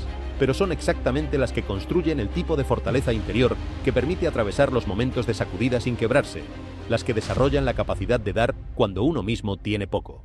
Las que sostienen la esperanza cuando las circunstancias externas no la justifican racionalmente, las que mantienen la compasión activa cuando el cansancio emocional querría justificar la indiferencia. Y hay algo más que merece ser dicho sobre este momento particular, algo que quizás sea la observación más importante de todo lo que hemos compartido hasta aquí. Las generaciones más jóvenes que están haciendo estas preguntas espirituales a través de plataformas digitales, que están buscando sentido en medio del caos informativo, que se sienten abrumadas por la cantidad de señales contradictorias que reciben cada día, estas generaciones no necesitan adultos que les digan que tienen miedo de lo correcto o que sus preguntas son peligrosas. Necesitan adultos que hayan transitado su propia oscuridad y encontrado algo real del otro lado. Necesitan testimonios de personas que no fingen que todo es perfecto, que reconocen la dificultad y la complejidad del mundo, pero que desde dentro de esa dificultad y complejidad mantienen una paz que no viene de la negación, sino de algo más profundo. El testimonio más poderoso en tiempos de incertidumbre no es el de quien tiene todas las respuestas, es el de quien sigue de pie cuando las respuestas no están disponibles, el de quien cuida con amor cuando el amor es costoso, el de quien mantiene la esperanza cuando las circunstancias no la justifican desde afuera. Y ese tipo de testimonio no se puede fabricar, no se puede producir desde la ansiedad o el miedo, solo emerge de un lugar de raíces verdaderas, de una fe que ha sido probada y que ha encontrado que lo que prometía era real.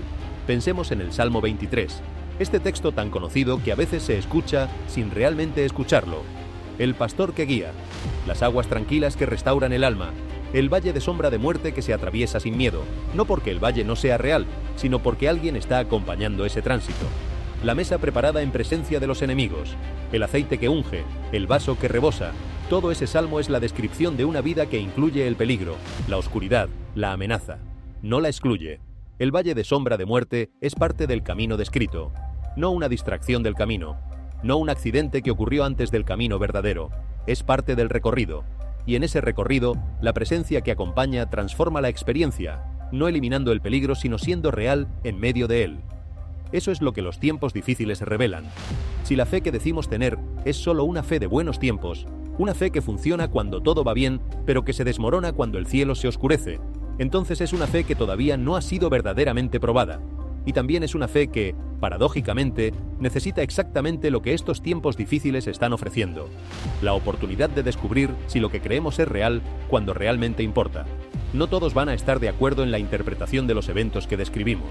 No todos van a compartir la lectura espiritual que ofrecemos. Eso es completamente legítimo y completamente comprensible. Las personas honestas pueden mirar los mismos hechos y llegar a conclusiones diferentes sobre su significado. Lo que no es debatible es la realidad de los hechos en sí mismos. Los tornados arrasaron comunidades en varios estados. Un terremoto sacudió la bahía. El calor extremo afectó a millones de personas. Fenómenos extraños fueron reportados por testigos en múltiples ubicaciones. Incendios consumieron estructuras que parecían permanentes. Auroras inusuales iluminaron cielos donde nunca antes habían aparecido. Y millones de personas en todo el mundo están haciendo preguntas que antes no se hacían. Eso es real, independientemente de la interpretación que cada quien ofrezca.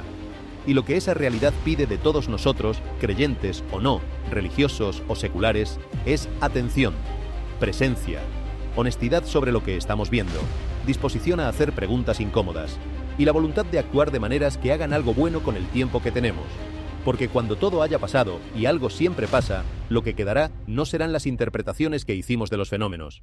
Lo que quedará es si fuimos las personas que nos propusimos ser en los momentos que importaron, si cuidamos a quienes necesitaban ser cuidados, si hablamos verdad cuando era más fácil decir lo que la gente quería escuchar, si mantuvimos la esperanza cuando era más cómodo ceder al cinismo, si actuamos con amor cuando el amor era costoso.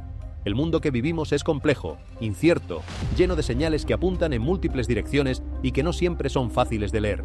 Eso no cambiará pronto. Quizás nunca cambie completamente. Pero en medio de esa complejidad hay algo que sí es simple, algo que no requiere instrumentos científicos sofisticados, ni teología avanzada, ni interpretación profética experta. Algo que está disponible para cualquier persona en cualquier momento. Ama bien, cuida bien, vive con intención, busca con honestidad, actúa con compasión. Mantén la esperanza no porque las circunstancias lo garanticen, sino porque hay algo en ti que sabe que merece ser preservada. Y cuando el cielo vuelva a llenarse de colores inesperados, cuando el suelo vuelva a temblar, cuando el mar vuelva a ofrecer misterios que no podemos resolver, cuando el desierto zumbe en la oscuridad, cuando las tormentas lleguen antes de lo previsto, recuerda esto: no estás solo, nunca estuviste solo. Hay una presencia que ha acompañado a seres humanos mucho más asustados que tú en circunstancias mucho más difíciles que las que enfrentas. Y esa presencia no abandonó a Noé en el diluvio, ni a José en la prisión, ni a los israelitas en el desierto, ni a Pablo en la tormenta, ni a Juan en el destierro. Y no te va a abandonar a ti, no porque el camino vaya a ser fácil, sino porque el que te acompaña es real y es suficiente para cualquier oscuridad que puedas encontrar. Esto es lo que los tiempos de señales y misterios nos recuerdan. No que debemos tener miedo, sino que debemos estar despiertos, atentos, presentes, disponibles para lo que este momento pide de nosotros. Y lo que este momento pide es exactamente lo que siempre ha pedido: que seamos humanos de la mejor manera que podamos, que amemos con generosidad, que sirvamos con humildad, que busquemos con honestidad, que vivamos con esperanza. Porque la historia no termina con el caos, nunca lo ha hecho. Incluso los momentos que parecieron finales resultaron ser transiciones hacia algo diferente. Y esa ha sido en cada generación la evidencia más persistente de que hay algo que sostiene la historia desde adentro. Algo que no puede ser derrotado por los tornados, ni por los terremotos, ni por el calor, ni por el fuego, ni por las inundaciones, ni por los misterios del cielo y del mar. Algo que cuando todo lo demás ha sido sacudido, permanece. Eso es lo que buscamos. Eso es lo que muchos ya han encontrado. Y eso es lo que sigue estando disponible para quien lo busca con un corazón sincero. El mundo está hablando. Las señales están por todas partes. La pregunta es si tenemos oídos para escuchar y corazones dispuestos a responder. Que así sea. Pero quizás todavía no hemos terminado de entender la magnitud de lo que está ocurriendo. Porque hay capas en este momento histórico que van más allá de los eventos individuales, por dramáticos que sean. Hay una arquitectura más profunda que solo se puede ver cuando uno da un paso atrás y observa el cuadro completo. Pensemos en lo que significa que todos estos eventos estén ocurriendo en la misma generación, no en siglos distintos, no en décadas separadas, en los mismos años, en los mismos meses, a veces en las mismas semanas. La aceleración del tiempo histórico es uno de los fenómenos más documentados de la modernidad tardía. Los sociólogos, los historiadores, los filósofos de la cultura llevan décadas describiendo cómo los ciclos de cambio se han comprimido de manera sin precedente. Lo que antes tomaba generaciones en transformarse ahora se transforma en años. Lo que antes tomaba años, ahora se transforma en meses. La velocidad del cambio tecnológico, cultural, climático, geopolítico, se ha convertido en una de las características definitorias de nuestra época, y esa aceleración tiene consecuencias psicológicas profundas. El ser humano no fue diseñado para procesar cambio a esta velocidad. Nuestros cerebros evolucionaron en entornos donde el cambio era gradual, donde había tiempo para adaptarse, donde las estructuras culturales e institucionales ofrecían continuidad y orientación entre una generación y la siguiente. Lo que estamos experimentando hoy es radicalmente diferente a eso. Los psicólogos hablan de fatiga de decisión, de sobrecarga cognitiva, de trauma vicario producido por la exposición constante a imágenes de desastres y violencia a través de los medios digitales. Hablan de ansiedad generalizada que afecta a porcentajes de la población que no tienen precedente histórico. Hablan de una epidemia de soledad que paradójicamente aumenta en la era de la conexión digital masiva. No son inventos, son datos. Tasas de depresión y ansiedad que baten récords en países que por todos los indicadores materiales son más prósperos que en cualquier momento anterior de su historia. Generaciones de jóvenes que tienen más acceso a información, a oportunidades educativas, a bienes materiales que cualquier generación anterior y al mismo tiempo reportan niveles de bienestar psicológico significativamente más bajos que generaciones con mucho menos acceso a esas cosas. Hay algo que no está funcionando en la ecuación. Hay algo que falta. Y ese algo no se puede comprar, no se puede descargar, no se puede obtener con más información o con mejores métricas de productividad. Es el sentido, es la pertenencia, es la experiencia de ser parte de algo más grande que uno mismo. Es la convicción de que la vida tiene una dirección, un propósito, un destino que vale la pena perseguir más allá del placer inmediato y el éxito medible. Y eso, precisamente eso, es lo que las tradiciones espirituales han ofrecido durante milenios. No como evasión de la realidad, sino como orientación dentro de ella. No como anestesia del dolor, sino como fuente de recursos para atravesarlo con dignidad. No como garantía de que todo saldrá bien según nuestras expectativas, sino como ancla que sostiene cuando las expectativas se quiebran. El filósofo Viktor Frankl, sobreviviente de los campos de concentración nazis, escribió sobre su observación de que las personas que sobrevivían no eran necesariamente las más fuertes físicamente, eran las que encontraban una razón para seguir viviendo, las que podían conectar su sufrimiento con algo que lo trascendiera, las que mantenían un sentido de propósito incluso en las circunstancias más brutales e inhumanas que la mente puede concebir. Su conclusión fue que el ser humano puede soportar casi cualquier cosa si tiene un porqué, y que la ausencia de ese porqué hace insoportable incluso lo que objetivamente debería ser tolerable. Esta observación, hecha desde la experiencia del horror más extremo, sigue siendo una de las más iluminadoras que tenemos para entender la condición humana. Y nos dice algo importante sobre el momento que vivimos. La pregunta por el sentido no es un lujo espiritual para personas que tienen todo lo demás resuelto. Es una necesidad psicológica fundamental. Es tan básica como el agua, la comida y el refugio. Y cuando no se satisface, produce un tipo de hambre que ninguna abundancia material puede saciar. La generación que hoy busca respuestas en podcasts de madrugada, en grupos de estudio bíblico digitales, en comunidades espirituales que se forman a través de plataformas que originalmente fueron diseñadas para compartir fotos de vacaciones, esa generación no está siendo irracional. Está respondiendo a una necesidad real. Está buscando lo que las condiciones de la modernidad tardía hacen cada vez más difícil encontrar en los lugares donde antes se encontraba. Y los eventos que hemos descrito en este relato, los tornados, los terremotos, el calor extremo, los fenómenos extraños, los misterios del océano y del cielo, están actuando como catalizadores de esa búsqueda. Están haciendo más urgente la pregunta. Están haciendo más difícil posponer la reflexión. Están sacudiendo suficientemente las estructuras de confort y de rutina como para que la pregunta que siempre estuvo ahí emerja con una fuerza nueva. ¿Qué estamos haciendo con nuestras vidas? ¿En qué creemos realmente? ¿Cómo queremos que nos recuerden? ¿Qué estamos construyendo que durará más que nosotros? Estas preguntas son antiguas como la humanidad misma, y son nuevas cada vez que una persona las hace por primera vez con la seriedad que merecen. Cada generación tiene que encontrar sus propias respuestas. No puede simplemente heredar las respuestas de las generaciones anteriores sin haberlas hecho propias a través de la experiencia y la reflexión personal. Y quizás esa es una de las funciones más importantes que tienen los momentos de crisis en la historia humana. No solo revelar la fragilidad de lo material, sino obligar a las preguntas fundamentales. Crear las condiciones en las cuales la búsqueda de sentido se vuelve demasiado urgente como para seguir postergándola. Pensemos en lo que ocurrió en las grandes civilizaciones antiguas en sus momentos de mayor crisis. En el exilio babilónico de Israel, uno de los periodos más dolorosos de la historia bíblica, cuando el pueblo perdió todo lo que consideraba definido. la tierra, el templo, la monarquía, la estructura social y religiosa completa. En medio de esa destrucción total, surgió una reflexión espiritual de una profundidad y una riqueza que no habría sido posible en tiempos de comodidad y seguridad. Los salmos más profundos fueron escritos en el dolor. Los profetas más lúcidos hablaron desde la experiencia de la derrota y el destierro. El libro de Job, que contiene algunas de las preguntas más honestamente angustiadas de toda la literatura sagrada, nació de una situación de pérdida total. La fe que emerge de la adversidad, si es fe real y no solo supervivencia, tiene una calidad diferente a la fe que nunca fue puesta a prueba. Esto no significa que debemos celebrar el sufrimiento, significa que debemos reconocer que el sufrimiento, cuando es atravesado con integridad, puede producir algo que el confort no puede producir. Una comprensión más profunda, una compasión más genuina, una fe más sólida, un amor más maduro. Y eso también es parte de lo que este momento histórico tiene para ofrecernos, no como justificación del sufrimiento de quienes lo padecen, sino como perspectiva para quienes lo observamos y queremos responder de la manera más sabia posible. Porque siempre hay personas que padecen y personas que observan, y las que observan tienen una responsabilidad particular. No solo la de interpretar lo que están viendo, sino también la de actuar de maneras que reduzcan el sufrimiento de quienes lo padecen y de acompañarlos de maneras que no los dejen solos con su dolor.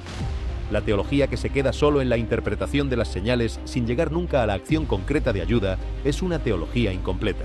La espiritualidad que se interesa en los misterios del cielo, pero no en los vecinos que perdieron su casa en el tornado, es una espiritualidad que ha confundido el espectáculo con la sustancia. Lo que los grandes textos espirituales de todas las tradiciones humanas insisten, con una unanimidad notable, es que la prueba de la fe genuina está siempre en el trato concreto al ser humano vulnerable, al hambriento, al forastero, al enfermo, al que está en prisión, al que lloró, al que está solo, al que no tiene voz ni poder. Esa es la prueba, no la sofisticación de la teología, no la experiencia de fenómenos sobrenaturales, no la capacidad de interpretar los eventos del tiempo con precisión profética, sino la disposición a ver al ser humano concreto que está sufriendo y hacer algo real con esa visión. Esta es quizás la lección más importante de todos los eventos que hemos descrito. No que debemos tener miedo del futuro, sino que debemos estar presentes en el presente. No que debemos obsesionarnos con las señales del tiempo, sino que debemos ser nosotros mismos señales de algo diferente en el tiempo que vivimos. Señales de que el amor es posible, de que la solidaridad es real, de que la esperanza no es ingenuidad, sino resistencia, de que hay personas que cuando el mundo se sacude no se derrumban, sino que se sostienen y sostienen a otros. Eso es lo que necesita el mundo ahora. No más narrativas de terror, hay suficientes. No más profecías de doom que paralizan en lugar de movilizar. Hay demasiadas. Lo que necesita el mundo son personas que ante el caos respondan con calma, personas que ante la división respondan con puentes, personas que ante el miedo respondan con amor, personas que ante la oscuridad enciendan una luz, por pequeña que sea, porque saben que la oscuridad no puede apagar la luz, pero la luz sí puede transformar la oscuridad. Eso somos capaces de ser, cada uno de nosotros, en el lugar donde estamos, con los recursos que tenemos, con las relaciones que hemos cultivado, con la fe que hemos encontrado o que seguimos buscando. El cielo puede llenarse de colores que no entendemos. El suelo puede temblar debajo de nuestros pies. El mar puede ocultar criaturas que la ciencia no conoce. El desierto puede zumbar en la oscuridad con sonidos que ningún instrumento puede medir. Los fenómenos extraños pueden seguir acumulándose. Las preguntas pueden seguir siendo más numerosas que las respuestas. Y en medio de todo eso, podemos elegir. Esa capacidad de elegir, esa libertad fundamental de responder en lugar de simplemente reaccionar, es una de las características más extraordinarias de la condición humana. Es lo que hace que cada persona sea moralmente responsable de sus acciones. Es lo que hace que el amor sea real y no simplemente un proceso bioquímico automático. Es lo que hace que el valor sea significativo y no solo un mecanismo de supervivencia. Y en este momento de la historia, esa capacidad de elegir está siendo convocada con una urgencia particular. El mundo está esperando que sus habitantes elijan bien, que elijan la compasión sobre la indiferencia, que elijan la verdad sobre la conveniencia, que elijan el servicio sobre la acumulación, que elijan la esperanza sobre el cinismo. Esas elecciones no hacen las noticias, no generan titulares, no se vuelven virales en las redes sociales, pero son las que cambian el mundo, son las que han cambiado el mundo siempre. No los grandes discursos ni las declaraciones dramáticas, sino los actos cotidianos de amor concreto, repetidos con fidelidad, acumulados a lo largo del tiempo, que van tejiendo una red de cuidado mutuo que sostiene a las comunidades en los momentos más difíciles. El médico que trabaja en una clínica de emergencia durante una catástrofe sin dormir durante 2 días.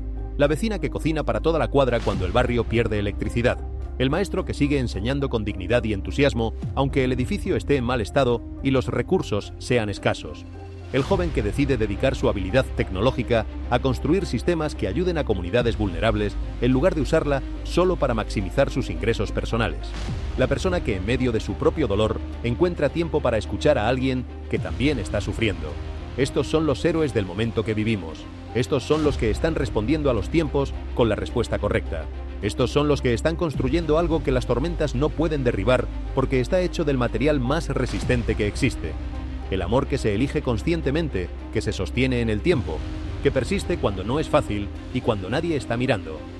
Y si algo de lo que hemos compartido en este relato resuena contigo, si alguna de las preguntas que hemos hecho ha tocado algo en tu interior, si algo de lo que estás viendo en el mundo te inquieta, te desafía, te llama a reflexionar más profundamente, entonces quizás este es tu momento, tu oportunidad, tu invitación personal, no para convertirte en un experto en profecía, no para construir un búnker o acumular provisiones, no para volcar tu energía en debates teológicos sobre la identidad exacta de cada fenómeno que hemos descrito, sino para hacer algo mucho más simple y mucho más difícil al mismo tiempo: vivir bien.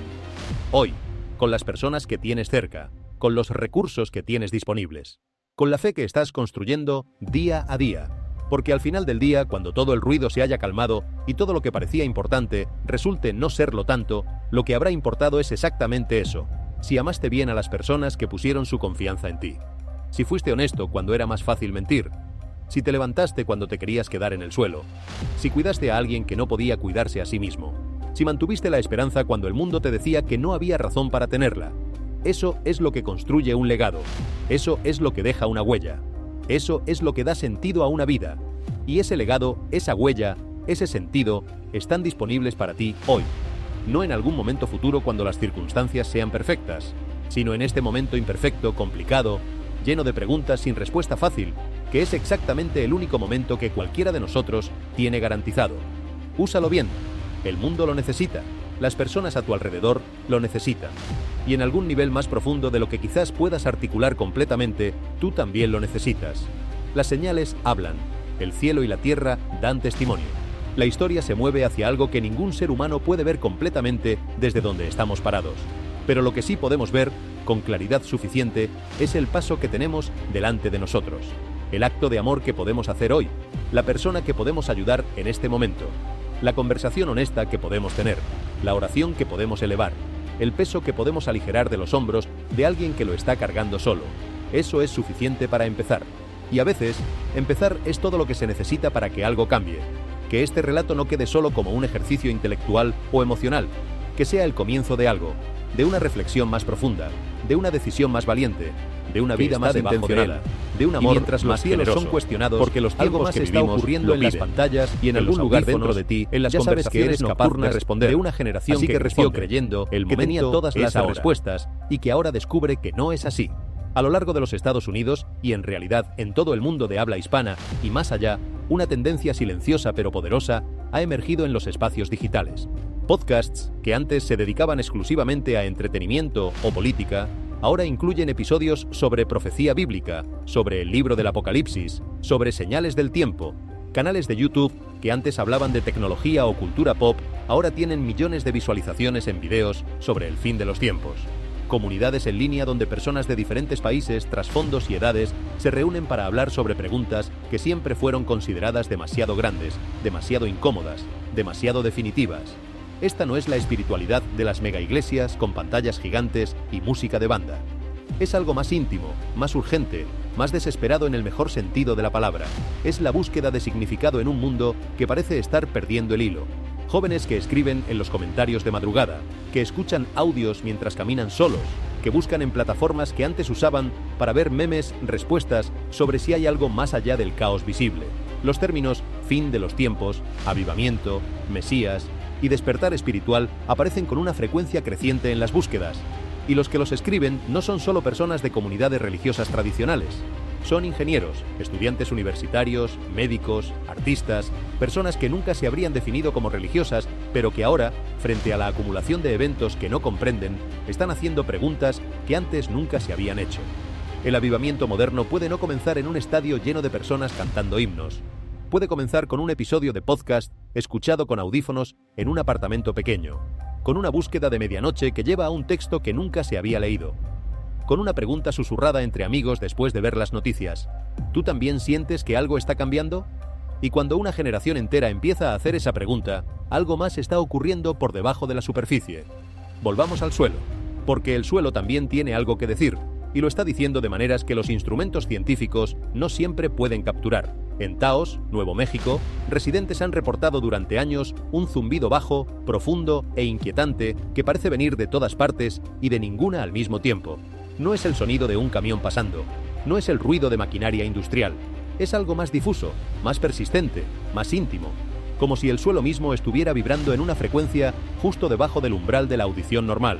Los científicos llegaron con equipos, instalaron sismógrafos, usaron radares que penetran el subsuelo, analizaron frecuencias de vibración con instrumentos de alta precisión.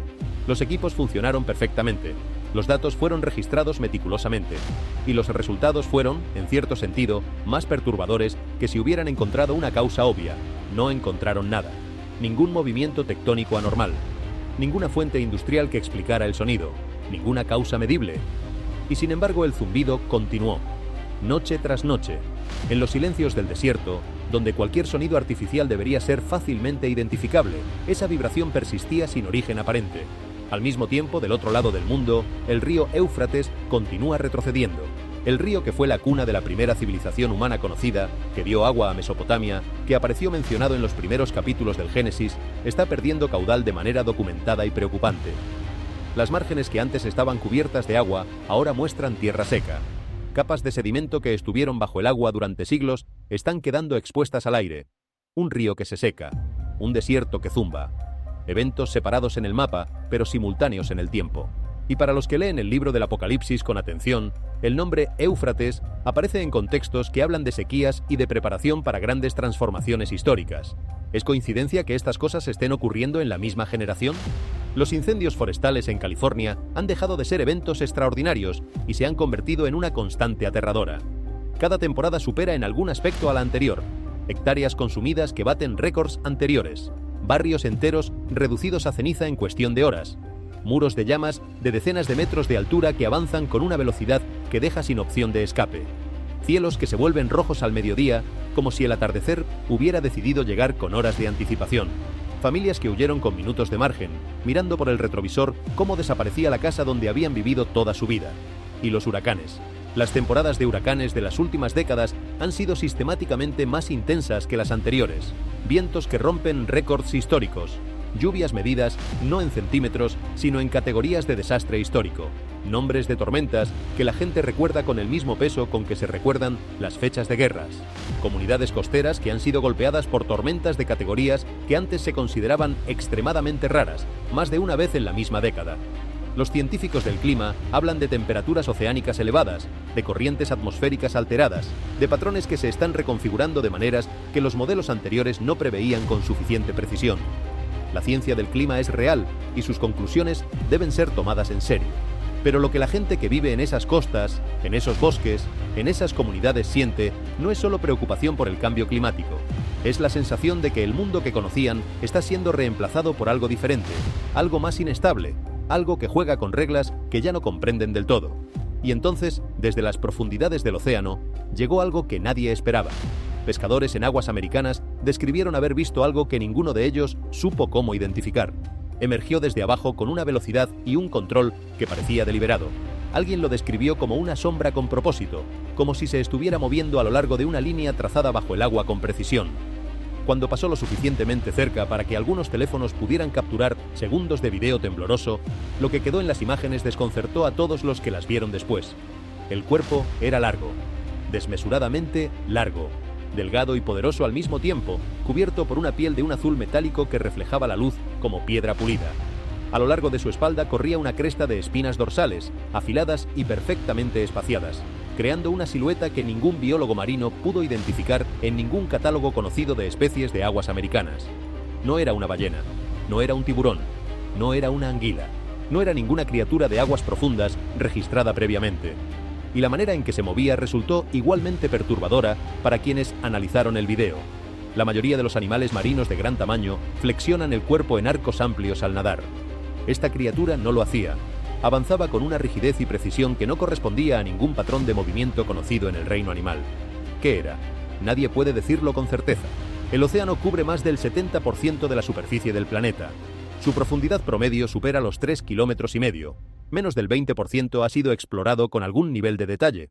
Lo que todavía habita en las regiones más profundas y oscuras del mar es, en gran medida, desconocido para la ciencia. Cada año se descubren nuevas especies marinas. No todas son pequeñas. Algunas son monumentales. El océano guarda sus secretos con mucha más eficiencia que cualquier institución humana. Y mientras el mar y el cielo y la tierra ofrecen sus misterios, los humanos también estamos produciendo los nuestros. La serpiente de agua del lago Champlain, en la frontera entre los estados de Vermont y Nueva York y la provincia canadiense de Quebec, ha sido parte de la tradición local durante generaciones. Pero recientemente, videos más claros, más estables, capturados por personas con mejores teléfonos y en mejores condiciones de luz, han renovado la conversación sobre lo que exactamente habita en ese lago. Turistas y residentes describen haber visto en el agua algo que se mueve de manera sinuosa, que asoma brevemente a la superficie y desaparece antes de que alguien pueda reaccionar completamente. En Arizona, trabajadores de arqueología que excavaban en una cámara funeraria antigua encontraron algo inesperado. Una tableta de piedra grabada con imágenes y símbolos que algunos intérpretes han leído como una referencia a un rey que regresa. La arqueología seria trabaja con metodología y cautela antes de hacer declaraciones definitivas sobre el significado de hallazgos simbólicos. Pero la imagen de una tableta antigua que habla de un regreso, encontrada en nuestro tiempo, en nuestro momento histórico, tiene un peso que es difícil ignorar completamente. Y sobre las carreteras y los campos de varios estados, en el cielo de la mañana temprana, las nubes se han retorcido en formas que la gente describe como manos, como cruces, como figuras que parecen organizadas más allá de lo que el azar atmosférico normalmente produce. Millones de personas han compartido esas imágenes en las redes sociales. Los comentarios oscilan entre la maravilla y el cuestionamiento, entre quienes dicen ver una señal y quienes dicen ver solo nubes. Pero aquí está la verdad fundamental que todos esos reportes, todos esos eventos, toda esa acumulación de fenómenos comparte, nos están forzando a hacer preguntas. Y las preguntas son más importantes que las respuestas que todavía no tenemos. ¿Estamos viviendo en un momento de transición histórica? Sí, sin duda. Cada generación vive su propia versión de este momento, pero la nuestra tiene características particulares. La velocidad de los cambios, la interconexión global, la intensidad de los fenómenos naturales, la saturación de información y, al mismo tiempo, la hambre profunda de significado que se siente en tantos corazones. ¿Significa todo esto que el mundo se está acabando mañana? No, nadie que hable con honestidad puede hacer esa afirmación. Los que lo hacen están vendiendo algo que la verdad no respalda. Lo que sí podemos decir, con la humildad que la situación exige, es que estamos en un momento que merece atención. Reflexión, cuidado, oración, acción. Noé no sabía exactamente cuánto tiempo le tomaría construir el arca. No tenía un cronograma preciso ni una fecha confirmada. Tenía una comprensión de que algo importante se avecinaba y una responsabilidad de prepararse para ello. Cuando el diluvio llegó, no lo tomó por sorpresa. Y cuando terminó, lo que encontró no era el fin de la historia, sino el comienzo de algo nuevo. Dios no dejó el silencio como respuesta. Ofreció el arco iris como señal de pacto, de continuidad, de misericordia que trasciende el juicio. La historia de José en Egipto habla de algo igualmente importante. Años de aparente fracaso, de injusticia, de circunstancias que no tenían ningún sentido visible. Y sin embargo, todo ese tiempo, algo mayor estaba siendo preparado. Cuando finalmente las piezas encajaron, José pudo ver que lo que parecía derrota había sido parte de un propósito que superaba su propia comprensión individual. Lo que los que lo traicionaron pensaron que era para mal, resultó ser para bien. Esta perspectiva no elimina el dolor de las circunstancias difíciles, no borra el sufrimiento de quienes perdieron sus casas en las tormentas o sus seres queridos en los desastres, pero ofrece un marco desde el cual ese sufrimiento puede ser portado con algo más que desesperación, con la posibilidad de que incluso en los momentos más oscuros, algo más está ocurriendo que lo que los ojos pueden ver. Nehemías oyó que los muros de Jerusalén estaban en ruinas y que su pueblo vivía en vergüenza y peligro. Podría haberse quedado paralizado por la enormidad del problema. Podría haberse sumido en la desesperanza. En cambio, oró, planificó y luego llamó a su gente a la acción con palabras que siguen resonando. Levantémonos y edifiquemos, no como negación de la realidad, sino como respuesta a ella desde la fe. Esto es lo que los momentos de crisis revelan. No solo la fragilidad de las estructuras físicas, sino la fortaleza o la ausencia de ella en las estructuras internas del ser humano. Las comunidades que se mantienen unidas después de un desastre. Las personas que abren sus puertas a los que lo han perdido todo. Los voluntarios que llegan antes de que nadie los llame. Los líderes que hablan con calma cuando todo a su alrededor está en caos. Esas son las respuestas que construyen algo que ninguna tormenta puede derribar completamente. Esther tampoco tenía el control de las circunstancias políticas y peligrosas que la rodeaban. Era una mujer joven en una posición vulnerable dentro de una estructura de poder que no la había elegido. Y sin embargo, cuando llegó el momento, eligió el coraje por encima de la autopreservación. El mensaje que le llegó a través de Mardoqueo sigue siendo una de las preguntas más poderosas de toda la literatura antigua. ¿Y quién sabe si para este momento has llegado al reino? Esa pregunta no es solo para Esther, es para cada persona que está viva en este momento de la historia. En un tiempo de señales y preguntas sin respuesta fácil, cada uno de nosotros ocupa un lugar único, con capacidades únicas, con relaciones únicas, con una voz que nadie más tiene exactamente de la misma manera. Y la pregunta es si elegimos usar ese lugar, esas capacidades, esa voz, para algo que importe. El viaje de Pablo en el barco a través de la tormenta del Mediterráneo es otro ejemplo que merece ser revisado en nuestro tiempo. La nave estaba siendo destruida por una tormenta que nadie había previsto con suficiente anticipación para evitar. Los marineros experimentados estaban aterrados. Los pasajeros perdieron la esperanza. Y en medio de todo eso, Pablo les dijo algo que no era un optimismo vacío, sino una convicción profunda. No pierdan el ánimo. Creí a Dios. El barco se perdió, pero todos sobrevivieron. La pérdida de la embarcación fue real. La preservación de la vida también fue real. Y ambas cosas importan. Eso es lo que la fe hace en los momentos difíciles. No niega el daño, no pretende que la tormenta no es real, pero tampoco permite que el daño tenga la última palabra sobre lo que es posible. Filipenses 4:6 invita a no estar ansiosos por nada. Eso no significa ignorar los problemas. Significa llevarlos a Dios en oración. Transformar la preocupación en petición. Reemplazar la ansiedad por la gratitud activa. Este es un ejercicio que tiene efectos documentados no solo espirituales, sino psicológicos. La práctica de la gratitud en medio de la dificultad reorganiza la manera en que el cerebro procesa el estrés. Segunda de Timoteo 1:7 recuerda que el espíritu de miedo no viene de Dios. El poder, el amor y la mente equilibrada, sí. Una mente equilibrada en medio de las noticias actuales no significa indiferencia. Significa capacidad de procesar la realidad sin ser dominado por ella. Significa discernir entre lo que es verdad y lo que es exageración. Significa actuar desde la calma y no desde el pánico. Lamentaciones, ese libro que nació desde las profundidades del dolor colectivo de una nación destruida, contiene uno de los versículos más sorprendentes de toda la Biblia. En medio de la desolación más absoluta, el escritor afirma: «Las misericordias del Señor nunca terminan. Son nuevas cada mañana». La esperanza bíblica no es una emoción frágil que depende de las circunstancias. Es una convicción que puede sostenerse incluso cuando las circunstancias son las peores posibles. Hebreos 13:16 añade algo crucial. No te olvides de hacer el bien y de compartir con otros, porque con tales ofrendas Dios se complace. La fe que no produce acción concreta es una fe que necesita revisión. Cuando las tormentas llegan, la pregunta correcta no es solo ¿qué significa esto?, sino también ¿qué puedo hacer? Y en ese espacio entre la pregunta y la acción es donde la vida real ocurre. Josué recibió una promesa que no dependía de las condiciones externas. El Señor, tu Dios, estará contigo donde quiera que vayas. No prometió ausencia de dificultades, no prometió un camino sin obstáculos, prometió compañía, prometió presencia. Y esa promesa fue suficiente para mover a un hombre hacia una tarea que humanamente hablando era imposible. Cuando miramos todos estos eventos juntos, la imagen que emerge no es la del fin del mundo en el sentido de un universo que se apaga de repente. Es la imagen de un mundo que está siendo sacudido, de un orden que está siendo desafiado, de una humanidad que está siendo invitada, quizás incluso presionada, a examinar en qué ha construido su confianza. ¿En la permanencia de las estructuras físicas? Los tornados las derriban en minutos. ¿En la estabilidad del suelo bajo sus pies? Los terremotos lo cuestionan en segundos. ¿En la previsibilidad del clima? Las tormentas que se comportan como si tuvieran mente propia desafían esa confianza. ¿En la profundidad segura del océano? El mar guarda criaturas que no conocemos.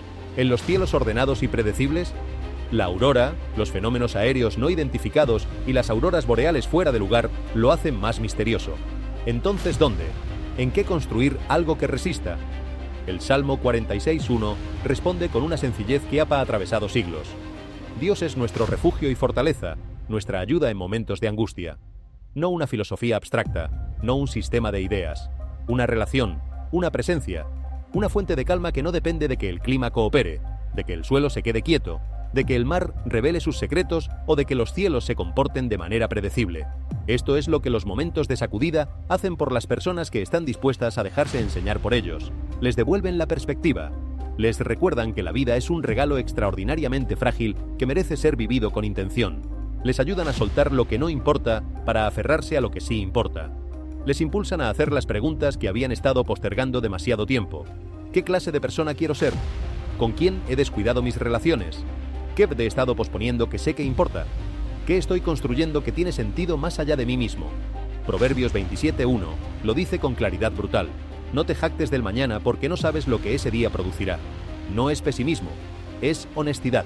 El mañana no está garantizado para nadie. Hoy sí está aquí. Y la manera en que vivimos este día importa enormemente. Cuando los fenómenos extraños llenan los noticieros y las redes sociales, la tentación es quedarse en la superficie del asombro o del miedo. Compartir el video, comentar el artículo, discutir si es una señal o una coincidencia, y luego seguir con el día como si nada. Pero los eventos que hemos descrito en este relato merecen una respuesta más profunda que eso. Merecen ser tomados como lo que son, recordatorios de que somos vulnerables, de que somos temporales, de que dependemos los unos de los otros y de que hay dimensiones de la realidad que todavía no comprendemos.